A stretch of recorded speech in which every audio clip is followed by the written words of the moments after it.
Buenos días, mis hermanos. Dios me los bendiga.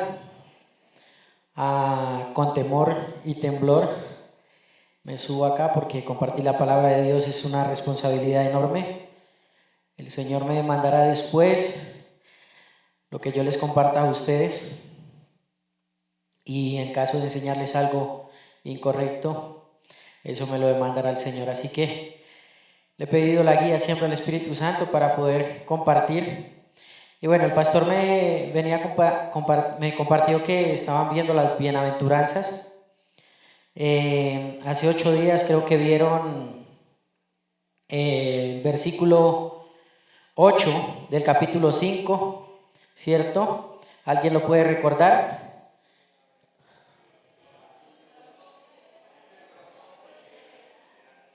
Bienaventurados los de limpio corazón, porque ellos verán a Dios. Y bueno, el versículo que nos corresponde hoy es el versículo 9. Y vamos a leerlos en la autoridad del Padre, del Hijo y del Espíritu Santo.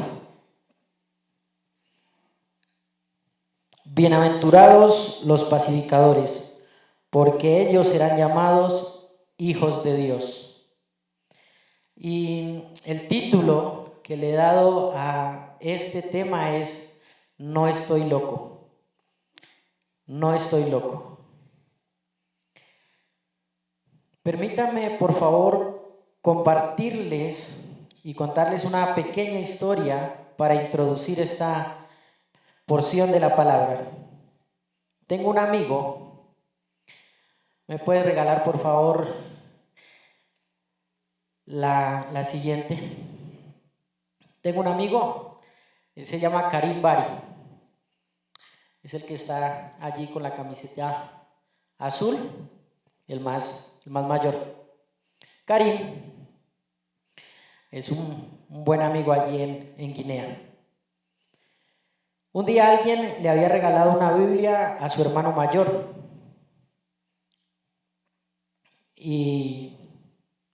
Pero su hermano mayor no quiso leer la Biblia, sino que la dejó por ahí.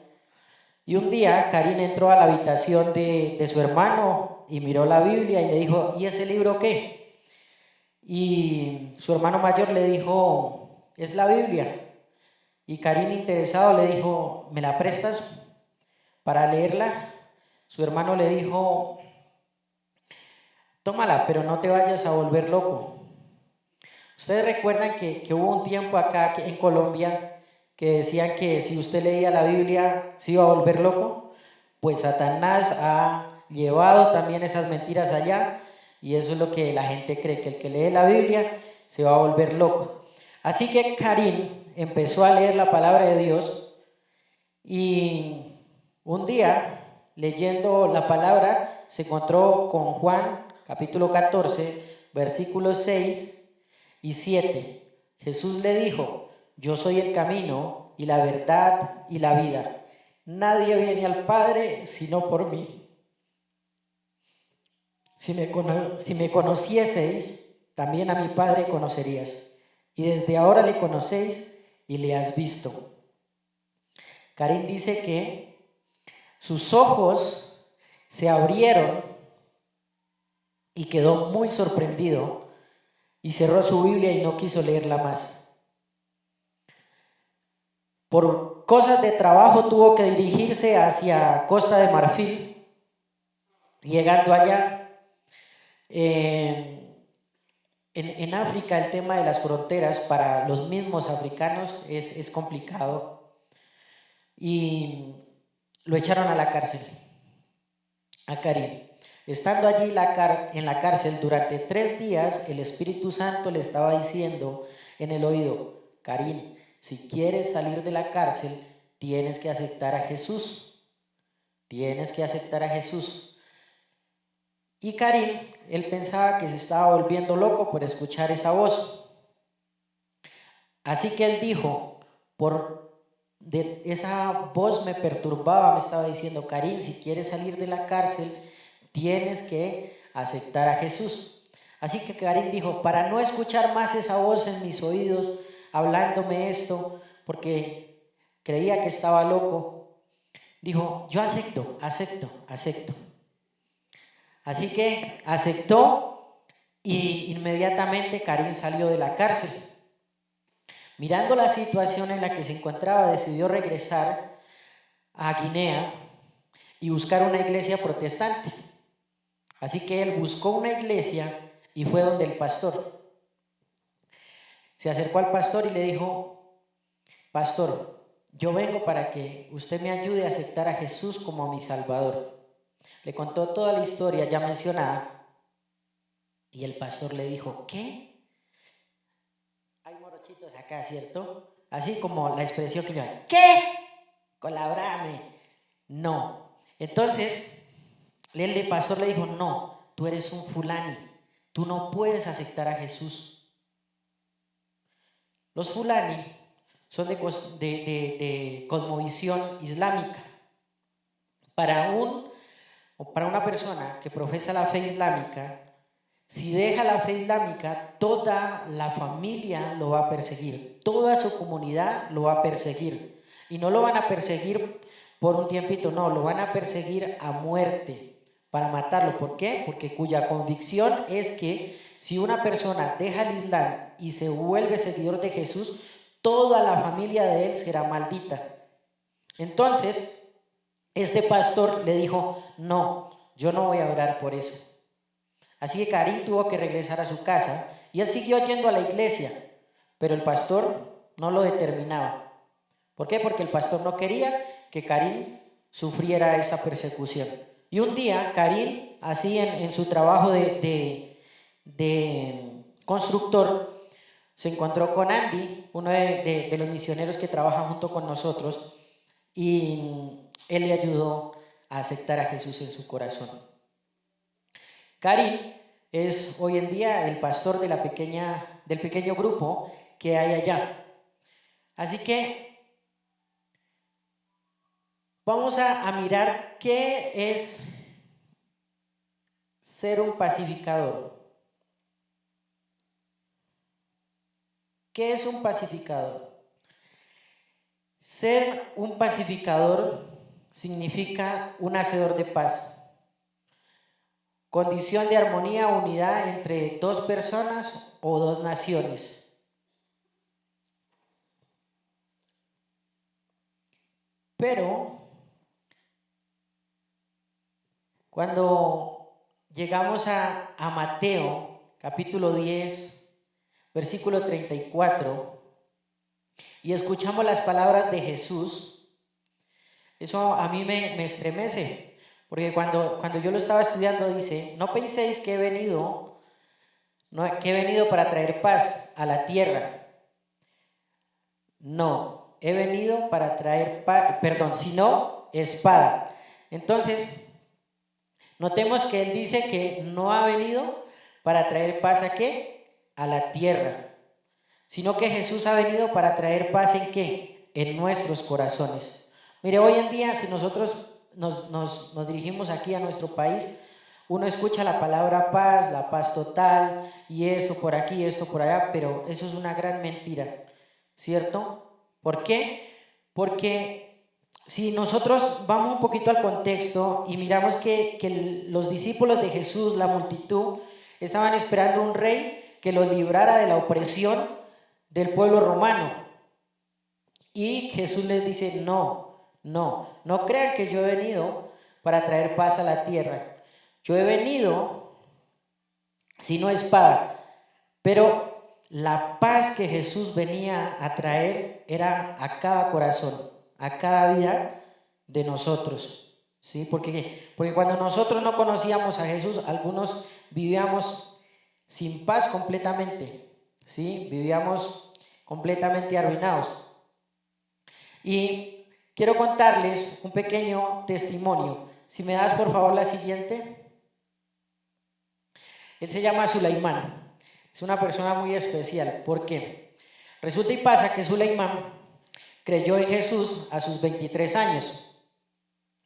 Y Jesús ya dejó, Jesús, estoy muy nervioso la verdad. Y Sulaimán, él aceptó a Jesús a sus 23 años y él dejó de hacer todos los rituales que el Islam les pide hacer las 5 oraciones al día, ir a la Meca a la mezquita para leer el Corán. Y su esposa empezó a notar como ese comportamiento extraño en él, que ya él no leía ni nada de eso. Y un día él lo encontró leyendo la Biblia y de una su esposa fue y buscó a su familia, les contó qué estaba haciendo Sulaimán. Así que lo que ellos maquinaron y reflexionaron fue que había que asesinar a Sulaimán.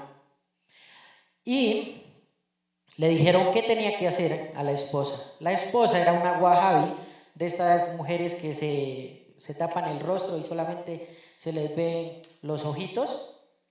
De estas era su esposa. Así que un día su esposa empezó a preparar los alimentos y preparó los alimentos para ella, pero a él le hizo un plato especial y a ese plato especial le agregó veneno y se lo puso donde siempre le dejaba los alimentos.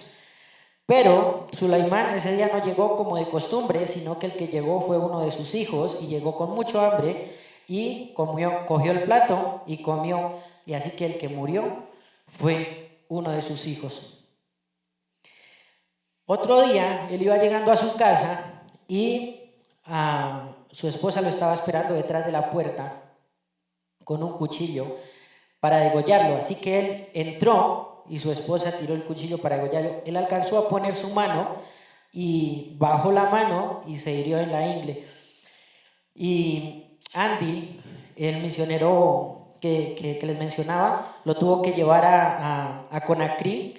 Esos son más o menos 7 horas en carro, pero por una trocha son al menos 18 horas. ¿Por qué? Porque la gente, su familia, estaba esperándolo a las afueras. Así que Andy lo llevó al hospital, él estuvo por 2 meses interno allá. Los niños que ustedes ven ahí se los habían quitado a Sulaimán, la familia, pero por la ley y las consecuencias de la herida se los hicieron entregar a Sulaimán. Así que Andy recuperó a los niños y tuvo también que llevarlos por una trocha. La misión americana allí tiene un centro donde llevan a las personas que sufren persecución, pero que muy poquitas personas conocen. Pero en el caso de Sulaimán, la misión americana tuvo que arrendar un lugar donde solo Andy conoce dónde está él, porque la persecución para él ha sido muy fuerte. Así que si ustedes leen el contexto de Mateo capítulo 10, los versículos siguientes al 34, ustedes miran que Jesús dice, no he venido sino para traer enemistades. ¿Entre quién? Entre padre e hijo, ¿sí? Entonces, para Sulaimán esa palabra realmente se ha cumplido, pero la paz que expresa Sulaimán en su corazón por haber recibido a Jesús es muy grande. Él dice, no, a mí me pueden matar o pueden hacerme lo que quieran, pero yo no voy a negar mi fe en Jesús. ¿Por qué? Porque el Islam no tiene sino solamente una mentira, pero cuando yo acepté a Jesús yo encontré paz en mi corazón. Así que es sorprendente, es sorprendente. Así que Cristo nos da a nosotros una paz que sobrepasa todo entendimiento. Y es esa paz que sobrepasa todo entendimiento que Cristo quiere que nosotros procuremos compartirla con otros. En Romanos capítulo 14, versículo 19 dice, así que sigamos lo que contribuye a la paz y a la mutua edificación. Yo no sé nosotros cómo estamos viviendo nuestras vidas en estos días. Mire, yo estuve visitando la familia de mi esposa esta semana y nos encontramos una parejita que estaban a punto de divorciarse. Y en la noche estuvimos orando, ministrando a esta parejita, pero al día siguiente, el papá de este joven le estaba diciendo que fuera al brujo para que le ayudara a arreglar ese matrimonio.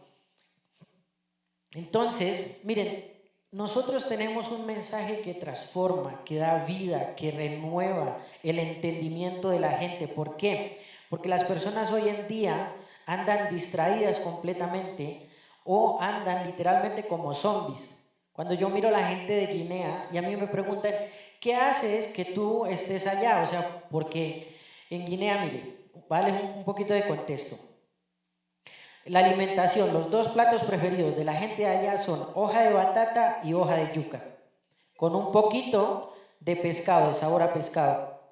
Y cuando yo miro la gente que pareciera que, digamos, si es por religiosidad, allá nos llevan kilometraje, ¿sí? Se levantan a las 5 a hacer la oración, a las 10 hacen oración, a las 2 hacen oración, a las 5 hacen oración, a las 7 de la noche hacen oración y cierran a las 9 de la noche, a las 8 con oración nuevamente. Van a la mezquita todos los viernes y usted los mira dando las limosnas y todo eso, porque eso es lo que le ha enseñado. Pero uno los mira y es como ver unos zombies, espiritualmente muertos. Pero mire que nuestra condición o la condición de nuestros familiares hoy en día no es la misma, no es diferente. Si nosotros los miramos, casi la misma. Problemas con los vecinos, les encanta el trago, las mujeres, ¿sí? Los divorcios, todo esto. Entonces, nosotros tenemos un mensaje muy, muy importante que a usted y a mí nos cambió la vida. Mire, yo conocí al Señor a los 23 años en Argelia, Cauca. Y allí el contexto del pueblo es plantación de coca por todo lado. Y en ese movimiento me encontraba. Y pareciera que la gente tiene dinero, pareciera que la gente vive bien y todo eso. Pero es una gran mentira. La gente vive amargada, sin paz en su corazón, con los hogares destruidos. Pero cuando Cristo me encontró, Él transformó completamente mi vida. Estando así en Popayán, a mí me dijeron, vea, véngase, que entró el cartel de Jalisco, el cartel de Sinaloa, y necesitan un pollo como usted para que trabaje con ellos. Usted puede llegarse a ganar hasta 20 millones de pesos. Pero Dios había puesto un pacificador en mi vida para compartirme el evangelio. Y yo les dije, no, yo por allá ya no vuelvo. ¿Por qué? Porque yo estoy enamorado de Jesús. Y cuando una persona se enamora de Jesús, mire, todo cambia, todo cambia, todo cambia. Yo no sé cuántos años lleva usted en el evangelio, si ya se acostumbró que lo sagrado se le vuelva común, ¿sí? Y ya a usted le parece normal venir a la iglesia, a usted ya no le motiva compartirle a la gente el evangelio. O mire, el evangelio hoy en día, si nosotros lo miramos a nivel de redes sociales, está perrateado. Usted entiende la palabra eso, ¿no? O sea que la gente, mejor dicho, se burla completamente, eso no es verdad, esto lo otro. Pero Cristo es la única verdad que puede cambiar la condición del ser humano, sea aquí en Colombia o en cualquier parte del mundo. Así que el mensaje que nosotros tenemos es de transformar, que se transforma las vidas. Ahora, mis hermanos, miremos cuáles son las características de un pacificador.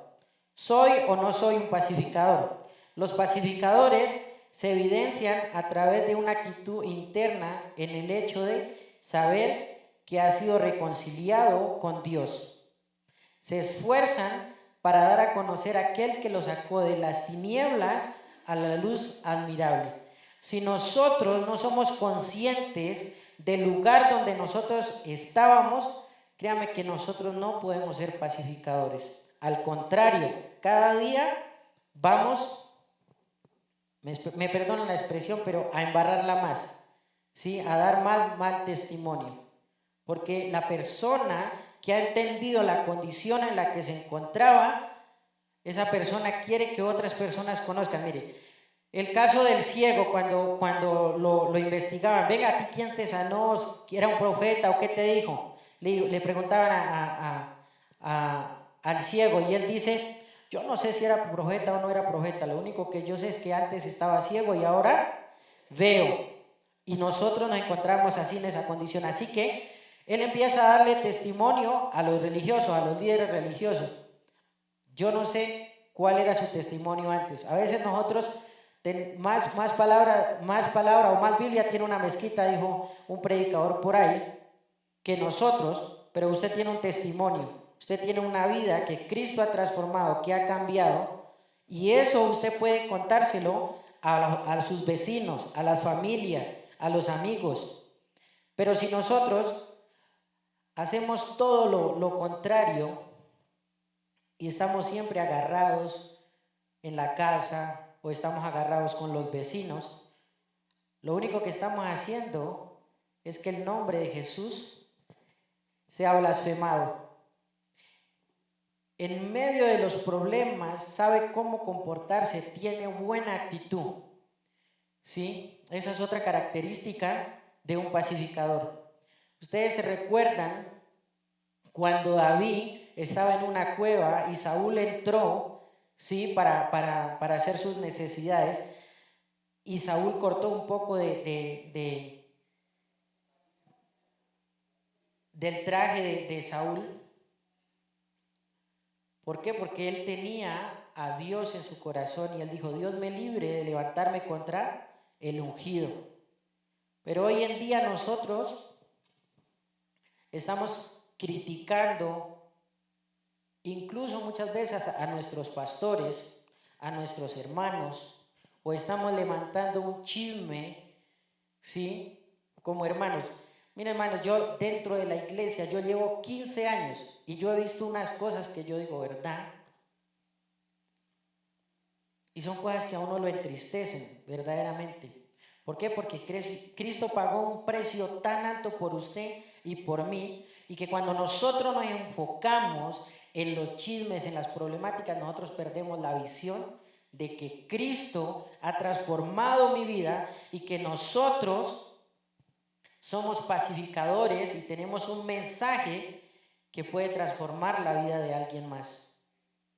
Así que, mis hermanos, yo no sé cuál es la característica suya hoy, pero el Señor quiere cambiar esa condición.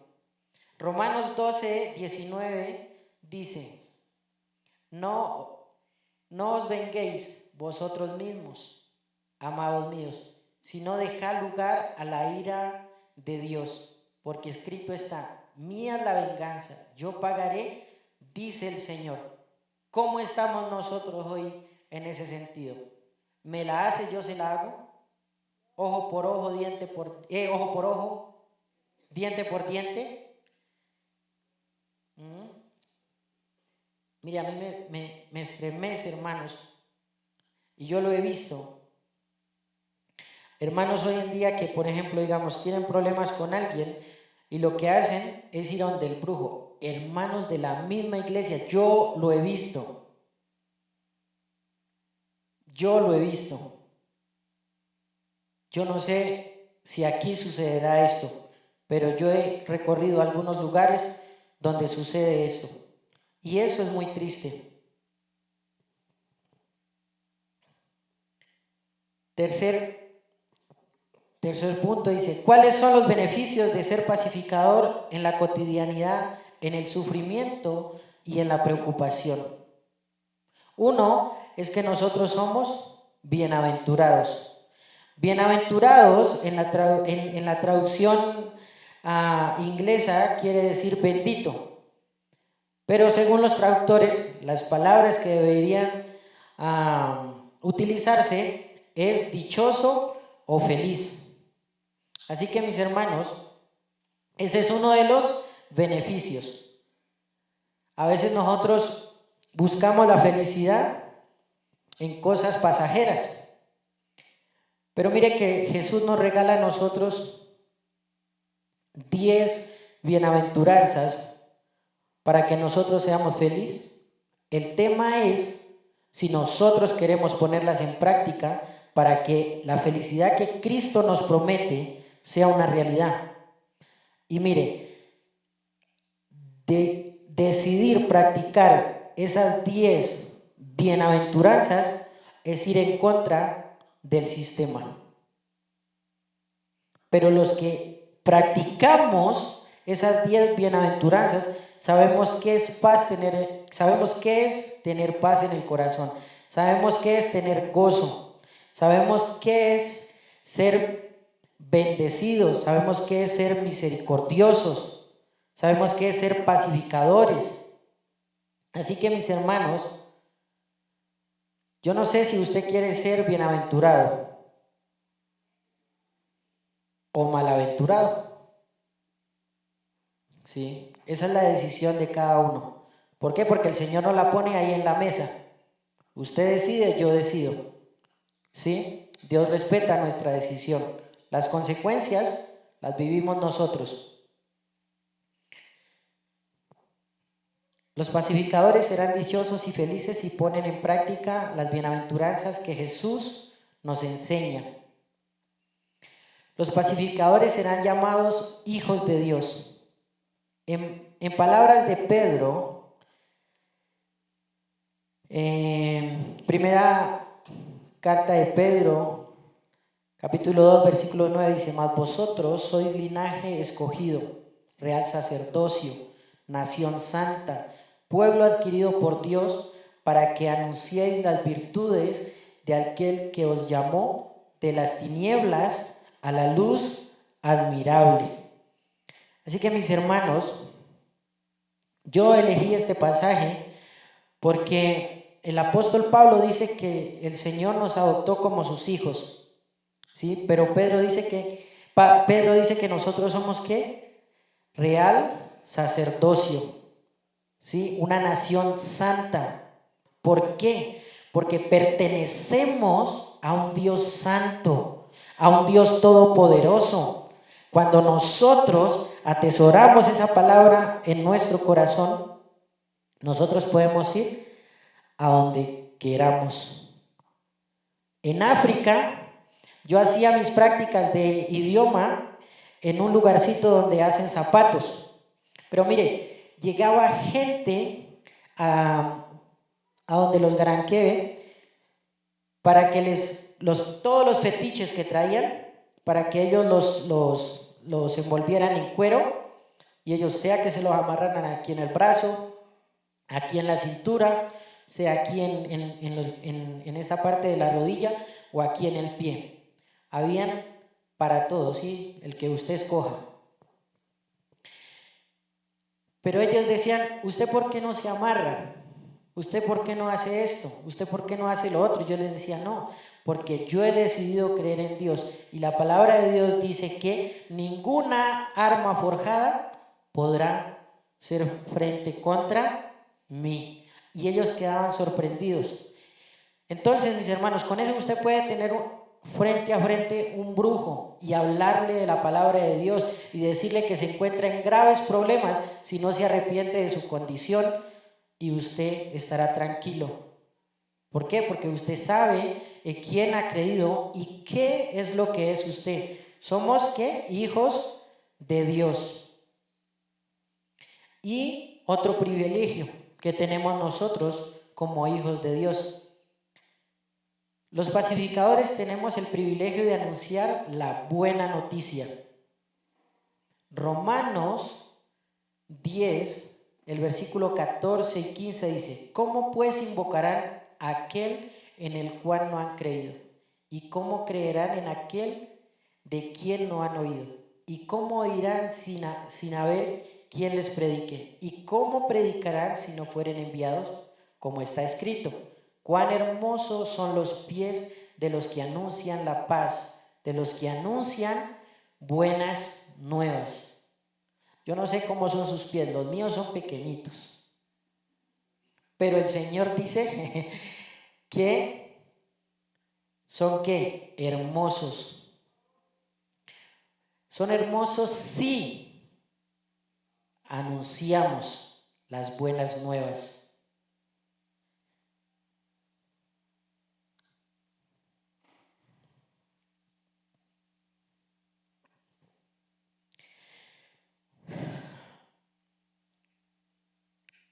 ¿Ustedes recuerdan el pastor que no quiso hacer la oración con Karim?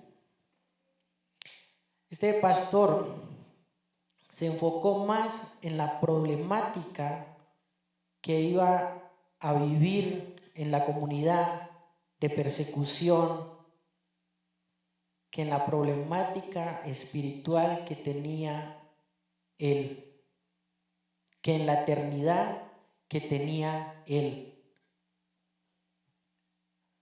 Y yo no sé hoy si nosotros nos identificamos con ese pastor o nos identificamos con este misionero que llevó a Karim a aceptar a Jesús como su Salvador. El resto de la historia y de todo lo que tuvo que vivir Karim se los quedaré debiendo. Pero una de las cosas que tuvo que vivir Karim fue tomar la decisión de que ninguno de su comunidad le iba a brindar una mujer para casarse, para tener una familia, para tener unos hijos. Pero Karim decidió aferrarse a Jesús, al único camino, a la única verdad, a la única vida. ¿Sí? Yo no sé cómo estamos nosotros hoy en día, si estamos llevando una doble vida, si estamos hoy el fin de semana en la discoteca y los domingos venimos acá. Pero mire, Dios quiere llamarnos sus hijos. La pregunta es, ¿tú quieres? La pregunta es, ¿nosotros queremos que Dios llame hijos a otras personas que no le conocen? Así que mis hermanos, yo quiero orar en este tiempo por ustedes, por mí, porque cada uno de nosotros tiene un testimonio o tiene muchos testimonios que el Señor ha hecho por usted, por sus hijos, por su familia, materiales, ¿sí? Y que el Señor hoy nos está diciendo que quiere seguir transformando nuestra vida, que quiere seguirnos llamando sus hijos, su real sacerdocio, su nación santa, su pueblo adquirido, pero que también quiere darnos el privilegio de que anunciemos las buenas nuevas. Amén. Oramos, mis hermanos. Señor Dios bueno y fiel, yo te agradezco por la vida de mis hermanos, Señor. Te agradezco por sus vidas, por sus familias, por sus hijos. Te agradezco, Señor Jesús, por aquellos, Señor Jesús, que han terminado un ciclo en sus empresas, por aquellos que se han pensionado en este tiempo, Dios, porque son, Señor, herramientas tan útiles, Señor, en tus manos en este tiempo. Ellos tienen todo el tiempo para dedicar, Señor, a la predicación de tu palabra, Señor. Si hay entre ellos personas que tienen temor, que tienen miedo, Señor, de cómo hacerlo, de cómo compartir. Si hay alguien que conoce a un Dios que capacita, a un Dios que prepara, a un Dios que envía, Señor, ese soy yo y te alabo, Dios. Mira a mis hermanos, Señor. Yo los bendigo, Señor. Y yo te suplico a ti, Señor, que tú prepares sus corazones, sus oídos, Señor, para que ellos estén atentos, Señor, a la necesidad de sus vecinos, de su familia, de sus amigos, Señor, en el barrio, en el trabajo, en la universidad, donde quiera que ellos vayan, Señor. porque tú les has dado una buena noticia, Señor, que es capaz de trastornar el lugar donde ellos se encuentran, Señor. Yo oro también, Señor, por aquellos, Señor Jesús, que están pasando necesidad de trabajo en este tiempo, Señor. Para que tú abras puertas de empleo, Señor, donde ellos puedan brillar, Señor, y ser la luz que el entorno necesita, Señor. También yo oro, Dios, para que tú, Señor, liberes, Señor, a mis hermanos, Señor, que están teniendo luchas con dejar las prácticas del mundo, Señor. Llévalos a verte a ti, Señor. Espíritu Santo, guarda sus pies para que cuando ellos caminen no resbalen, Señor, sino que puedan permanecer juntos hasta el fin, Dios. Oramos, Dios, para que como iglesia, Señor, podamos seguir siendo, Señor, fruto de bendición, Señor, para los otros proyectos, Señor, fuera de Colombia, en Colombia. Y yo te suplico a ti, Señor, que tú hagas llamado, Señor, en este tiempo. Reafirmes llamados, Señor, en mis hermanos, Dios.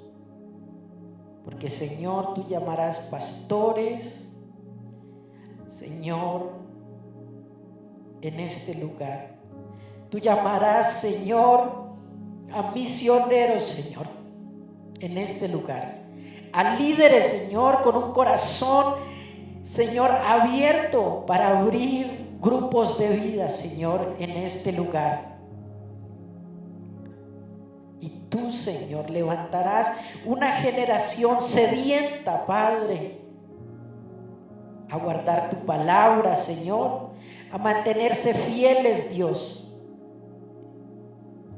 Y por favor, Señor, atrae con lazos de amor, Señor, a aquellos que se han ido, Señor, por capricho, por heridas.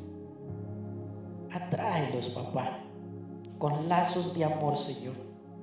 Mira a los hijos de mis hermanos aquí presentes, Señor, que hoy en día, Señor, están entregados a la droga, al alcohol, Señor, a una vida, Señor, que no les edifica, Señor, pero que en cuyo pensamiento ellos creen que está bien y que se divierten, Señor. Señor, ministra los corazones de mis hermanos de tal manera, Señor, que ellos salgan de este lugar, Señor, edificados, animados, consolados, Señor. Yo te doy gracias, Señor, por tu pueblo, Señor, y por el privilegio que tú me das de compartir con ellos, Dios. Bendícelos, Dios, rica y abundantemente, y que la dulce presencia de tu Santo Espíritu los acompañe a donde quiera que ellos vayan, Señor. Gracias, Señor, por este tiempo. En Cristo Jesús, Dios nuestro. Amén.